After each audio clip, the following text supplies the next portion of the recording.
Nous sommes ici dans le premier arrondissement de la commune de Port-Gentil, plus précisément l'axe routier école bilingue Marchengadi.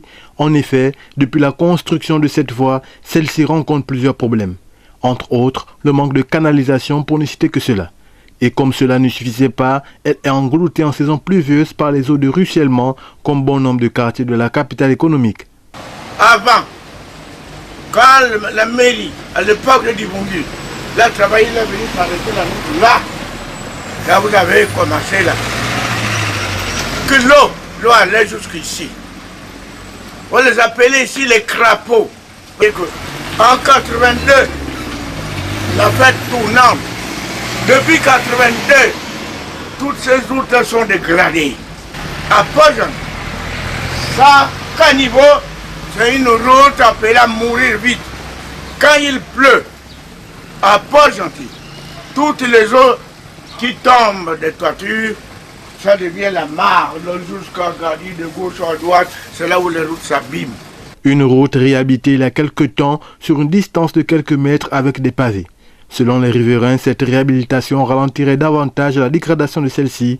Toutefois, les populations espéraient mieux. Bon, ça a été quand même génial pour moi, parce que, comme vous le savez, nous tous on connaissait cette route. Ça fait quelques bouts des années que cette route a été toujours comme ça. Et nous qui font taxi, ça nous fatigue vraiment. Concernant aussi la saison de pluie.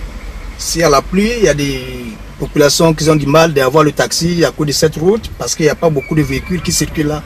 Je pense bien que ça nous arrange nous tous d'abord, et nous les taximans. Et moi je trouve que par rapport au pavé, on allait mettre juste une pente. Parce que la place, réellement, quand les pluies vont commencer à tomber et l'eau va s'asseoir dessus, forcément, ça va encore s'écouler. Donc, il fallait mettre juste une pente et comme ça, l'eau allait descendre directement. On ne peut pas faire marier le ciment et le goudron. Et c'est une honte pour la capitale économique. Le goudron est fabriqué à Port-Gentil, à la Sogara.